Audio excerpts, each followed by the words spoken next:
وہ اللہ جو all knowing ہے، جس کو سب پتا ہے، اس کو ٹیسٹ لینے کی ضرورت کیا ہے؟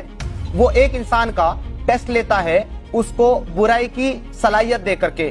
اب اس کے ٹیسٹ میں اگر وہ انسان اس برائی کا استعمال کر کے ایک معصوم 4 5 یا 6 سال کی بچی کا ریپ کرتا ہے اور اسے مار ڈالتا ہے تو اس کا تو ٹیسٹ ہو گیا. لیکن اس ٹیسٹ میں اس بچی نے جو اپنی تکلیفیں اٹھائی ہیں، اس کی جو جان گئی ہے، اس کا ذمہ دار کون؟ اللہ اس انسان کو برائی کی صلاحیت دے کر ٹیسٹ لینے کے لیے اس بچی کو مہرا بناتا ہے. سوال: اگر میرا گناہ پہلے سے لکھا ہے تو پھر قیامت کے دن مجھے سزا کیوں ملے گی؟ آخر وہ گناہ تو پہلے ہی طے تھا، تو پھر ذمہ دار میں کیوں؟ اللہ تعالیٰ قرآن میں فرماتے ہیں، کوئی مصیبت دنیا میں آتی ہے خاص تمہاری جانوں میں، مگر اس سے پہلے کہ ہم اس کو پیدا کریں وہ ایک خاص کتاب میں لکھی ہوئی ہے. سورہ الحدید آیت نمبر 22.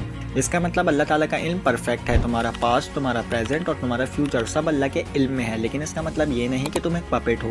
اللہ تعالیٰ ایک اور جگہ قرآن میں فرماتے ہیں، اور جو شخص چاہے ایمان لے آئے اور جو چاہے کفر اختیار کرے. سورہ کہف آیت نمبر 29. یعنی اللہ تعالیٰ نے تمہیں اختیار دیا ہے تاکہ تم خود اپنے فیصلے کے ذمہ دار ہو. فار ایگزامپل، ایک استاد اگر پہلے سے جانتا ہو کہ اس کا شاگرد فیل ہوگا، اس کا مطلب یہ تو نہیں کہ استاد جانتا تھا کہ وہ فیل ہوگا اس لیے وہ فیل ہوا، بلکہ شاگرد نے خود محنت نہیں کی اس لیے وہ فیل ہوا. اور ٹھیک اسی طرح اللہ کے علم میں تو ہے کہ آپ کیا کرو گے، پر اختیار تو آپ کا ہے کہ آپ کو نیک کام کرنے ہیں یا کفر کے. اب دوسرے پوائنٹ پر آتے ہیں کہ اگر اللہ کو پتہ ہے کہ میں گناہ کروں گا تو اللہ اس کو پہلے ہی مٹا دے تاکہ میں گناہ ہی نہ کروں. تو سنو، تم ایک ایگزام دے رہے ہو، تمہیں پتہ ہے کہ پڑھو گے تو پاس ہوگے اور نہیں پڑھو گے تو فیل. اور اگر تمہیں پہلے سے ہی پتہ ہو کہ تم پاس ہوگے تو تم پڑھو گے ہی کیوں؟ تو اللہ تعالیٰ قرآن میں فرماتے ہیں، وہ جس نے موت اور زندگی کو پیدا کیا تاکہ تمہاری آزمائش کرے کہ تم میں کون زیادہ اچھے عمل کرنے والا ہے. سورہ ملک آیت نمبر 2.